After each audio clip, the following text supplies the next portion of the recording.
ये ऐसा incline plane से कांटेक्ट में है, तो ये सरफेस के परपेंडिकुलर वाला लाइन, जिस लाइन के अलॉन्ग नॉर्मल लगता है, बस वही नाम चेंज हो गया है इसका। पहले LOCN था, लाइन ऑफ कॉमन नॉर्मल, अब इसको लाइन ऑफ कोलिजन बोल रहे हैं। ठीक है, हम लोग लाइन ऑफ कोलिजन तो आइडेंटिफाई कर लिए। अब सवाल बदलता है, आइडेंटिफाई टाइप ऑफ कोलिजन। अब ये बताना है कि कोलिजन किस प्रकार का हो रहा होगा।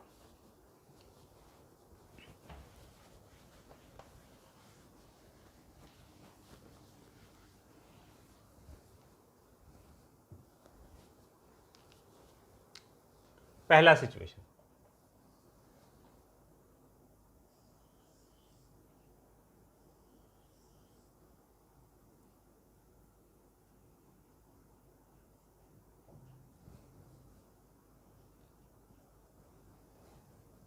ये किस टाइप का है?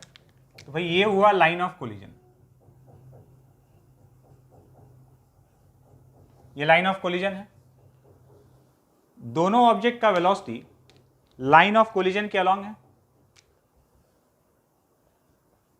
अगर कोलाइडिंग ऑब्जेक्ट का वेलोसिटी लाइन ऑफ कोलिजन के अलॉन्ग है तो कोलिजन हेड ऑन, ये ऐसे टकराएगा, टकराने के बाद इसी लाइन के अलॉन्ग मूव करने वाला है।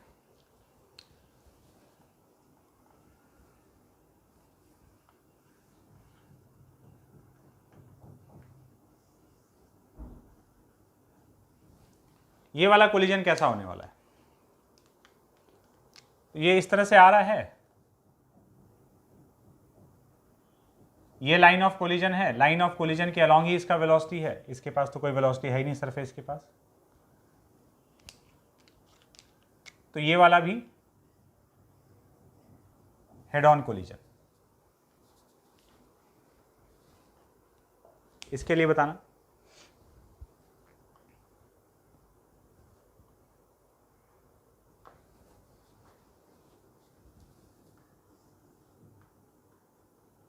ये ऐसे आ रहा है, कौन सा कोलिजन होगा ये? जब ये यहां टकराएगा, इसका वेलोसिटी तो इधर है, और लाइन ऑफ कोलिजन उस समय ये वाला रहेगा। लाइन ऑफ कोलिजन के अलॉन्ग तो वेलोसिटी नहीं, और ये वैसे भी इधर से टकराएगा और इधर चला जाएगा, ऐसे टकरा के इधर। ये कैसा कोलिजन हुआ? ये ऑब्लिक कोलिजन। इस बार कोलाइडिंग ऑब्जेक्ट का वेलोसिटी लाइन ऑफ कोलिजन के अलॉन्ग नहीं है। और कुछ एग्जांपल देखते हैं।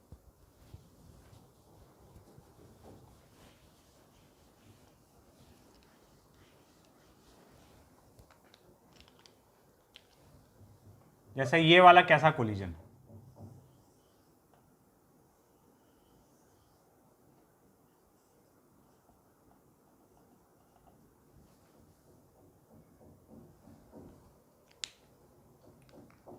तो ये सेंटर टू सेंटर ज्वाइन करने वाला लाइन लाइन ऑफ कोलिजन हो गया। लाइन ऑफ कोलिजन के अलॉन्ग वेलोसिटी नहीं है कोलाइडिंग ऑब्जेक्ट का, ऑब्लिक कोलिजन।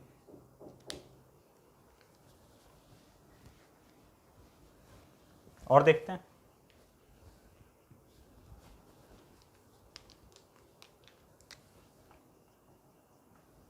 ऐसा सिचुएशन है कि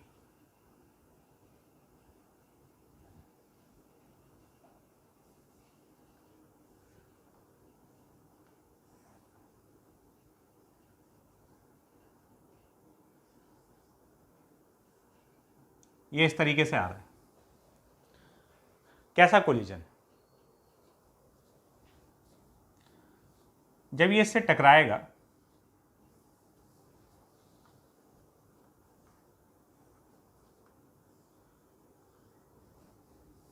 तो वेलोसिटी तो इधर दिया हुआ है, और लाइन ऑफ कोलिजन ये वाला है। लाइन ऑफ कोलिजन के अलॉन्ग कोलाइडिंग ऑब्जेक्ट का वेलोसिटी नहीं है, तो ये भी कैसा है?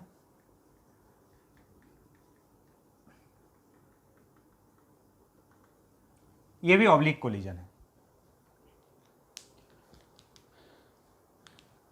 तो अब आई होप कि पिक्चर क्लियर हो चुका होगा कि किसको हेड ऑन कोलिजन बोल रहे हैं और किसको ऑब्लिक। हेड ऑन कोलिजन को वन डायमेंशनल कोलिजन भी कहा जाता है और ऑब्लिक कोलिजन को 2D कोलिजन भी, 2 डायमेंशनल कोलिजन भी बोलते हैं। क्योंकि जब भी हेड ऑन कोलिजन होगा ना, हेड ऑन कोलिजन में हमेशा कोलिजन के पहले और कोलिजन के बाद एक ही लाइन के अलोंग पूरा मूवमेंट हो रहा होगा। अगर दोनों ऑब्जेक्ट के पास वेलोसिटी है या किसी एक के पास हो सकता है, तो कोलिजन के पहले जिस लाइन के अलोंग वेलोसिटी है, कोलिजन के बाद भी उसी लाइन के अलोंग वेलोसिटी है कोलाइडिंग ऑब्जेक्ट का, एक ही स्ट्रेट लाइन में मोशन होते हुए दिखेगा। लेकिन अगर ऑब्लिक कोलिजन है तो सेम लाइन के अलोंग कोलिजन के पहले और कोलिजन के बाद मोशन का डायरेक्शन सेम नहीं रहने वाला है, इधर उधर कहीं भी बिखर सकता है। तो ये हो गया हेड ऑन कोलिजन और ऑब्लिक कोलिजन। अब हम लोग एक एक करके समझते हैं। पहले हम लोग हेड ऑन कोलिजन पे बात करेंगे। हेड ऑन कोलिजन का डिटेल जानने के बाद हम लोग ऑब्लिक पे चलेंगे और फिर हम लोग को ये बात समझ में आएगा कि ऑब्लिक कोलिजन कोई अलग चीज़ नहीं है, ये हेड ऑन कोलिजन ही है। थोड़ा सा अगर ध्यान से देखेंगे तो समझ में आएगा कि वो तो हेड ऑन कोलिजन ही है या उसके ही जैसा है।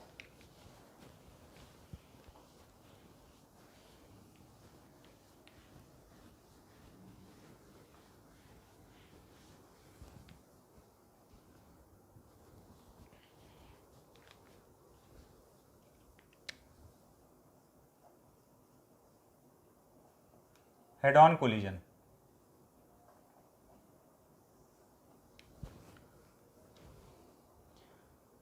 कोलिजन के पिक्चर को देखो। कोलिजन जो होता है ना, टकराने वाला था और टकरा के एकदम से अलग हो गया। टकराने का जो प्रोसेस है वो एकदम dt टाइम का प्रोसेस है।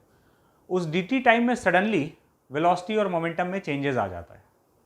तो हम लोग इस प्रोसेस को थोड़ा सा स्लो करके देखते हैं कि जब दो ऑब्जेक्ट टकरा रहा है तो इन बिटवीन द ऑब्जेक्ट्स चल क्या रहा है, वहाँ क्या प्रोसेस हो रहा है, वहाँ क्या फिजिक्स लग रहा है। समझते हैं इसको बहुत ही चीज़ों को स्लो करके, एकदम है ना, स्लो मोशन कैमरा से, एकदम स्लो मोशन कैमरा से अगर कोलिजन को एनालाइज करें तो क्या दिख रहा होगा।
समझते हैं ये जो डायग्राम बनाया गया है, ये है कोलिजन के पहले का पिक्चर, जस्ट बिफोर कोलिजन। मतलब ऐसा समझ लो कि गैप इतना नहीं, जस्ट सट चुका है, एकदम टकराने ही वाला है, कोलिजन का प्रोसेस स्टार्ट होने वाला है, ऑलमोस्ट टचिंग पोजीशन में, ठीक है, जस्ट बिफोर कोलिजन है। डेफिनेटली यहां पर u2 ग्रेटर देन u1 होगा, इस पीछे वाले का वेलोसिटी ज्यादा होगा तभी ये टकरा सकता है।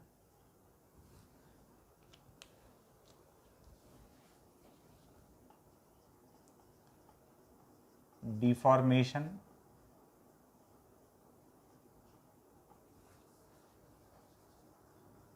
this is maximum deformation,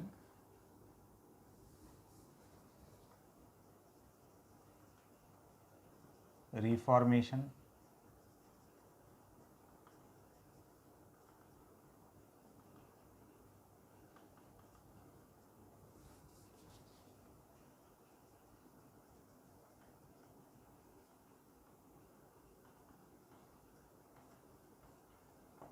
अब समझते हैं। देखो जस्ट टकराने वाला था, u2 ग्रेटर देन u1 था, टकराने का प्रोसेस चालू हुआ तो हर एक मटेरियल वो रबर टाइप का होता है, समझ लो, है ना। मतलब उसको जब फोर्स लगाया जाएगा, जैसे रबर बॉल को दबाओगे तो दबता है और फिर शेप छोड़ दो तो शेप रिगेन कर लेता है। रबर में ये बहुत ज़्यादा विजिबल है कि हम उसको दबा रहे तो दबते हुए दिख रहा है। Steel ball, iron ball, copper ball, कोई भी मटेरियल है वो सब दबता है और छोड़ने पर शेप रिगेन करता है। इस बात को हम लोग आगे के चैप्टर में इलास्टिसिटी में पढ़ेंगे, लेकिन वो लिमिट बहुत कम होता है, इतना कि हो सकता है कि हमको ऑब्जर्व भी ना हो, छोटे मोटे फोर्स पे तो पता भी नहीं चले कि हो रहा है, लेकिन होता है, ठीक है। तो हर एक मटेरियल उस टाइप का बिहेवियर शो करता है, इस बात को दिमाग में रखते हुए। और अगर बहुत ज़्यादा डिफॉर्मेशन ला दिया जाए तो फिर हो सकता है कि वो अपना शेप रिगेन नहीं करे, परमानेंट डेंट रह जाए, ऐसा मटेरियल्स में होता है। तो आप देखते हैं यहाँ पर हो क्या रहा है। ये दो ऑब्जेक्ट आया, टकराने वाला था, टकराने का प्रोसेस चालू हुआ, पीछे वाले का वेलोसिटी ज़्यादा है ना, ये इससे एकदम जस्ट चिपक चुका था, पीछे वाले का वेलोसिटी ज़्यादा है, ये एकदम जस्ट चिपका हुआ है, समझो, ये u2 ये u1। तो अभी ज़्यादा आगे भागना चाह रहा है और ये कम, तो ये एक दूसरे को दबाने लगेगा, एक दूसरे पर नॉर्मल फोर्स ये इस पर इधर दे रहा है और ये इस पर इधर लगा रहा है ना। तो ये क्या करेगा, और बहुत बड़ा अमाउंट है नॉर्मल का, ये एक दूसरे को दबाने लगा, डिफॉर्म करने लगा। क्यों?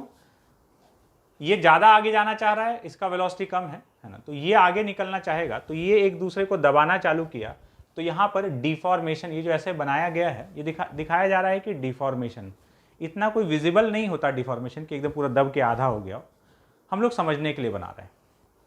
तो डिफॉर्मेशन आना चालू हुआ, डिफॉर्मेशन आना चालू हुआ तो ये पीछे वाले पर इधर फोर्स लग रहा है, इसका वेलोसिटी कम होने लगेगा, इसका वेलोसिटी बढ़ने लगेगा, इस पर नॉर्मल आगे लग रहा है, आगे वाले का वेलोसिटी बढ़ने लगा, पीछे वाले का कम होने लगा। तो पीछे वाले का कम होकर कुछ u2 डैश बचा है u2 से, और इसका u1 डैश हो गया बढ़कर। तो लेकिन अभी भी पीछे वाले का वेलोसिटी ज़्यादा है, अगर अभी भी ज़्यादा है तो अभी थोड़ा सा डिफॉर्मेशन आया है, अभी और डिफॉर्मेशन आना बाकी है, अभी और ये आगे भागना चाह रहा है, ये भी आगे भागना चाह रहा है, लेकिन इसका आगे भागने का टेंडेंसी ज़्यादा है। तो क्या होगा, और कंप्रेशन आएगा, मतलब और डिफॉर्मेशन आएगा दोनों ऑब्जेक्ट में। तो ये आगे जाना चाह रहा है तो और डिफॉर्म हुआ, और जैसे जैसे ये डिफॉर्मेशन चलता रहेगा, इसका वेलोसिटी कम होगा, उसका वेलोसिटी बढ़ेगा। फाइनली एक ऐसा समय आया जब मैक्सिमम डिफॉर्मेशन आ गया। मैक्सिमम डिफॉर्मेशन के टाइम पे क्या होगा, दोनों का वेलोसिटी सेम हो चुका है, पीछे वाले का डिक्रीज कर रहा था, आगे वाले का इंक्रीज करते करते, है ना, जो हम लोग काइनेमेटिक्स में जो मिनिमम गैप वाला कंडीशन यूज करते हैं, बिल्कुल वही बात चल रहा है। नॉर्मल ऐसे लग रहा है, तो इसका वेलोसिटी घटते घटते, इसका वेलोसिटी बढ़ते बढ़ते, दोनों का सेम हो गया। इस टाइम तक अब गैप मिनिमम आ चुका है दोनों के बीच का, मतलब मैक्सिमम डिफॉर्मेशन। इसके बाद क्या होगा, ये दोनों बॉल, रबर बॉल दबा हुआ है, अब ये नॉर्मल इस पर इधर लग रहा है, इस पर इधर लग रहा है, तो इसका वेलोसिटी और घटेगा, v से कुछ घट के v2 डैश, और इसका और बढ़ गया। तो दोनों का बराबर था, इसका बढ़ा और इसका घट गया, तो now v1 dash is greater than v2 dash. अब ये ज़्यादा आगे भागना चाह रहा है इसके कंपैरिजन में, तो अब शेप रिगेन हुआ। पहले आया ऐसे जा रहा था, दबा, वापस दोनों टकराया, पहले दबा और फिर शेप रिगेन करके अलग होना चाह रहा है। तो अब इसके बाद से मैक्सिमम डिफॉर्मेशन के बाद से क्या हुआ, रीफॉर्मेशन स्टार्ट हो गया। रीफॉर्मेशन को हम लोग रेस्टिट्यूशन वर्ड भी देते हैं, है ना, रेस्टिट्यूशन बोलते हैं। तो अब क्या है कि इसका वेलोसिटी और बढ़ा, इसका घटा, तो अब आगे वाला ज़्यादा तेज़ी से भागना चाह रहा है, तो अब शेप रिगेन हुआ, रिफॉर्मेशन हुआ, और रिफॉर्मेशन होते होते फाइनली वो दोनों अलग हो गया और कोलिजन कंप्लीट हो गया। तो कोलिजन के प्रोसेस में क्या होता है, जब भी कहीं कोई कोलिजन हो रहा है तो अचानक से एक इंपल्सिव फोर्स लगता है नॉर्मल दोनों के बीच में, बहुत dt टाइम के लिए। तो क्या हुआ, कंप्रेशन हुआ, मतलब डिफॉर्मेशन, वही कंप्रेशन ही है, और उसके बाद शेप रिगेन करके अलग हो गया, जैसे स्प्रिंग में कंप्रेशन और शेप रिगेन। तो कंप्रेशन और शेप रिगेन मतलब रिफॉर्मेशन होके अलग हो गया। तो dt टाइम के दौरान, जिस दौरान कोलिजन हुआ, वहां का कार्यक्रम यहां से लेकर यहां तक, इस dt टाइम में पहले डिफॉर्मेशन मैक्सिमम डिफॉर्मेशन तक पहुंचा और रिफॉर्म होके अलग हो गया। मतलब पहले काइनेटिक एनर्जी का कुछ हिस्सा पोटेंशियल में कन्वर्ट हो रहा है, ये कंप्रेशन डिफॉर्मेशन के फॉर्म में, और फिर वही पोटेंशियल एनर्जी वापस काइनेटिक एनर्जी में कन्वर्जन चल रहा है, और ये प्रोसेस dt टाइम में निपट चुका है। ठीक है,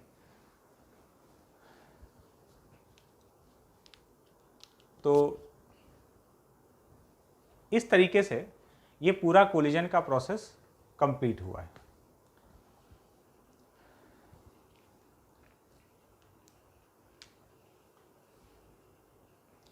अब यहां पर क्या है कि हम लोग को जो कैलकुलेट करना होगा, समझो ये जस्ट बिफोर कोलिजन, वो जस्ट आफ्टर कोलिजन। हमको मान लो कोलिजन के पहले का वेलोसिटी दिया हुआ है कि पहले u1 u2 मालूम है, बताओ टकराने के बाद v1 v2 का वैल्यू कितना होगा। तो इसको सॉल्व करने के लिए हम लोग क्या क्या इक्वेशन लिख सकते हैं ये समझते हैं। एक इक्वेशन तो हो जाएगा, देखो इस सिस्टम पर जब ये दोनों टकराया तो आपस में एक दूसरे पे फोर्स दे रहा है, एक्सटर्नली सिस्टम पर कोई फोर्स नहीं है। एक तो लग जाएगा linear momentum conservation. Most of the time collision में अगर कोई एक्सटर्नल इंपल्स नहीं आ रहा है, जो कि मोस्ट ऑफ द टाइम नहीं आता है, तो लीनियर मोमेंटम कंजर्वेशन तो मोस्ट ऑफ द केसेस में एक इक्वेशन होता ही है। Initial momentum equals to final m1 u1 plus m2 u2, बाद में m1 v1 plus m2 v2। दूसरा इक्वेशन कौन सा है?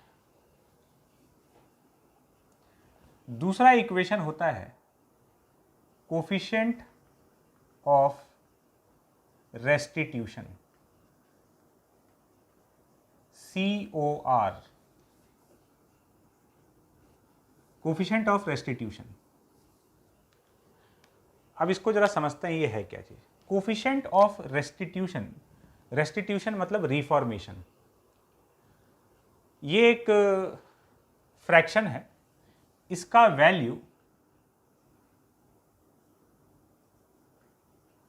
0 से लेकर 1 के बीच में लाई करता है।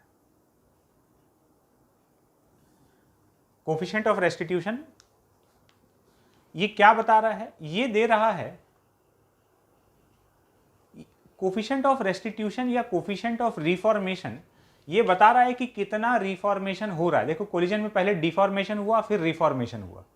अब हर बार पूरा का पूरा शेप रिगेन हो जाए ये जरूरी नहीं है, परमानेंट डेंट रह सकता है, थोड़ा सा पिचका हुआ रह सकता है कोलिजन में, हो सकता है पूरा शेप रिगेन ना करे, ये तो डिपेंड करता है मटेरियल पर। तो कोफिशिएंट ऑफ रेस्टिट्यूशन जो है वो ये बता रहा है कि कितना रिफॉर्मेशन हुआ है कंपैरिजन टू डिफॉर्मेशन। जैसे कि यहां से यहां तक डिफॉर्मेशन हुआ, उसके बाद रिफॉर्मेशन हुआ। अगर 100% रिफॉर्मेशन हो गया है ना, जितना डिफॉर्म हुआ था उतना का उतना रिफॉर्मेशन हो गया, तो E का वैल्यू हो जाएगा 1। 100% रिफॉर्मेशन। इसको ऐसा समझो कि ई क्या चीज़ है, तो रिफॉर्मेशन अपॉन डिफॉर्मेशन है। अगर पूरा का पूरा शेप रिगेन कर लेता है, 100% रिफॉर्मेशन हो जाता है, तो ई का वैल्यू 1, तो हम लोग बोलेंगे कोलिजन जो है वो इलास्टिक है। ठीक है, कैसा कोलिजन हुआ? इलास्टिक, कोई भी एनर्जी का लॉस नहीं हुआ है। ई का वैल्यू 1। अगर दूसरा पॉसिबिलिटी ये हो सकता है कि रिफॉर्मेशन हुआ लेकिन 100% नहीं हुआ, 30, 40, 50, 60, 70, 90, 95 कितना भी हो सकता है। तो अब अगर 100% रिफॉर्मेशन नहीं हुआ तो ई का वैल्यू 1 से थोड़ा सा छोटा रहेगा, कुछ परमानेंट डिफॉर्मेशन रह जाएगा। तो अब एनर्जी का लॉस हुआ है, वो जो डेंट पड़ गया उसमें उतना एनर्जी वेस्ट चला गया। तो अब मान लो ई का वैल्यू अब 1 से कम रहेगा, 1 नहीं रहेगा। मान लो ई का वैल्यू 1/2 है। अगर ई का वैल्यू 1/2 है किसी कोलिजन में, इसका मतलब वहां पर क्या हुआ है कि जितना डिफॉर्मेशन हुआ है उसका आधा ही रिफॉर्मेशन हुआ है। रिफॉर्मेशन बाय डिफॉर्मेशन हाफ है, मतलब खाली 50% शेप रिगेन कर पाया है, 50% रिफॉर्मेशन हुआ है। 1/4 है इसका वैल्यू, तो खाली 20% हुआ है। इसका वैल्यू 0.9 है, 9/10 है, मतलब 90% रिफॉर्मेशन हो चुका है। ठीक है, तो ये हुआ इन इलास्टिक कोलिजन। और तीसरा पॉसिबिलिटी ये है कि भाई ई का वैल्यू 0 हो जाए। ई का वैल्यू 0 हो जाए इसका मतलब कुछ हुआ ही नहीं है रिफॉर्मेशन के नाम पर। रिफॉर्मेशन 0 है, मतलब ये डिफॉर्मेशन होते होते होते यहाँ तक हुआ और उसके बाद शेप रिगेन किया ही नहीं। शेप रिगेन किया ही नहीं, तो बस यहीं तक हुआ और अब ये दोनों इसी कॉमन वेलोसिटी से आगे चलते रहेगा। कोलिजन वहीं पे खत्म हो गया, रिफॉर्मेशन 0। तो ऐसे को हम लोग बोलते हैं perfectly in elastic collision. Definitely इसमें भी एनर्जी का लॉस हुआ है और इसमें बहुत ज़्यादा एनर्जी का लॉस हुआ है। ठीक है, तो ये 3 टाइप का चीज हो सकता है। तो ये कोफिशिएंट ऑफ रेस्टिट्यूशन ये बता रहा है कि रेस्टिट्यूशन कितना हुआ है, रिफॉर्मेशन कितना हुआ है, उस चीज को रिप्रेजेंट कर रहा है। ये बेसिकली रिफॉर्मेशन बाय डिफॉर्मेशन है। तो इसका जो इक्वेशन बनता है वो इस टर्म्स में बनता है, velocity of separation upon velocity of approach equal to E. इस तरीके से इसका इक्वेशन बनाया जाता है। What is velocity of separation? Velocity of separation is relative velocity after collision. Collision के बाद दोनों अलग हो रहा होगा ना, तो कोलिजन के बाद जो रिलेटिव वेलोसिटी होगा उसको हम लोग वेलोसिटी ऑफ सेपरेशन बोलेंगे। कोलिजन के पहले दोनों एक दूसरे के पास में आ रहा है, तो इस समय जो रिलेटिव वेलोसिटी लेंगे उसको वेलोसिटी ऑफ अप्रोच बोलेंगे। जैसे कोलिजन के बाद अभी वेलोसिटी ऑफ सेपरेशन कितना है, इसका ज़्यादा है ना, v1 ज़्यादा है, v1 माइनस v2। और कोलिजन के पहले जो रिलेटिव वेलोसिटी है, वेलोसिटी ऑफ अप्रोच, इसका मैग्नीट्यूड क्या होगा, तो भाई u2 ज़्यादा है, u2 minus u1 equal to ई। तो ये दो इक्वेशन है, एक तो मोमेंटम कंजर्वेशन और दूसरा कोफिशिएंट ऑफ रेस्टिट्यूशन। मेनली यही दो इक्वेशन हम लोग कोलिजन में यूज करते हैं। क्या हम कोलिजन के पहले और कोलिजन के बाद काइनेटिक एनर्जी बराबर नहीं कर सकते थे? क्या कर सकते थे अगर एनर्जी का लॉस नहीं होता तो, ठीक है, लेकिन यहाँ तो एनर्जी का लॉस हो सकता है। अगर इलास्टिक कोलिजन हो रहा है, जितना डिफॉर्मेशन हुआ उतना का उतना रिफॉर्मेशन हो गया, तो एनर्जी का लॉस नहीं है, तो फिर तुम काइनेटिक एनर्जी भी पहले और फाइनल का इक्वेट कर सकते हो। और कुछ और हो रहा है, अगर ई का वैल्यू 1 से छोटा है तब तो फिर एनर्जी का लॉस हुआ है। तो ये दो इक्वेशन हम लोग यूज कर सकते हैं, एक ये वाला और एक लीनियर मोमेंटम कंजर्वेशन। तो अब ई को लेकर जो हम लोग बात किए थे उससे जो कंक्लूजन निकाले थे उस पर आते हैं। तो अब कोलिजन जो है, कोई भी कोलिजन हेड ऑन या ऑब्लिक जो भी हम लोग बात करेंगे वो 3 टाइप का हो सकता है। पहले हम लोग 2 टाइप का कोलिजन का बात किए, हेड ऑन और ऑब्लिक। अब ये फर्दर 3 टाइप का हो सकता है। फिर से हम बोल रहे हैं टाइप्स ऑफ कोलिजन। अब हेड ऑन कोलिजन कितने टाइप का है वो बात कर रहे हैं। तो टाइप्स ऑफ कोलिजन, पहला इलास्टिक कोलिजन। इलास्टिक कोलिजन मतलब ई का वैल्यू 1। तो अब इसमें ई का वैल्यू 1, तो क्या क्या कंक्लूजन निकल रहा है? Reformation equal to deformation, final kinetic energy is equal to initial kinetic energy. मतलब एनर्जी का कोई लॉस नहीं हो रहा है। और velocity of separation is equals to velocity of approach. Collision के पहले जो रिलेटिव वेलोसिटी था, कोलिजन के बाद भी उतना ही रहेगा मैग्नीट्यूड में। ये यहाँ से आया है, velocity of separation upon velocity of approach का वैल्यू ई होता है, तो ई का वैल्यू 1 है। तो reformation equal to deformation, final kinetic energy equal to initial kinetic energy, velocity of separation equal to velocity of approach. किसी प्रकार का कोई लॉस नहीं हुआ एनर्जी का। दूसरा है in elastic collision. In elastic collision में ई का वैल्यू 0 से 1 के बीच में होगा। 0 नहीं होगा और 1 नहीं होगा, उसके बीच का कोई भी वैल्यू हो सकता है।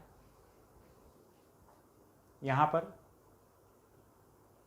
Reformation is less then deformation, final kinetic energy is less than initial kinetic energy, velocity of separation is less than velocity of approach. Third,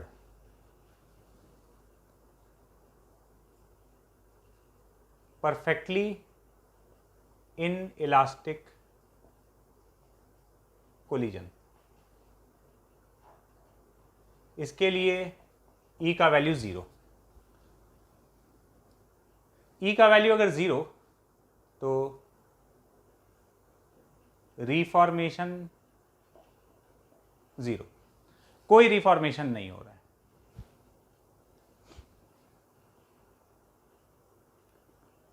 final kinetic energy is less than initial kinetic energy. E का value जितना कम होगा ना, energy का loss उतना ज़्यादा है। सबसे ज़्यादा लॉस इसी में होने वाला है, परफेक्टली इनइलास्टिक कोलिजन में। और तीसरा बात, वेलोसिटी ऑफ सेपरेशन जो है वो 0 हो जाएगा। मतलब फाइनल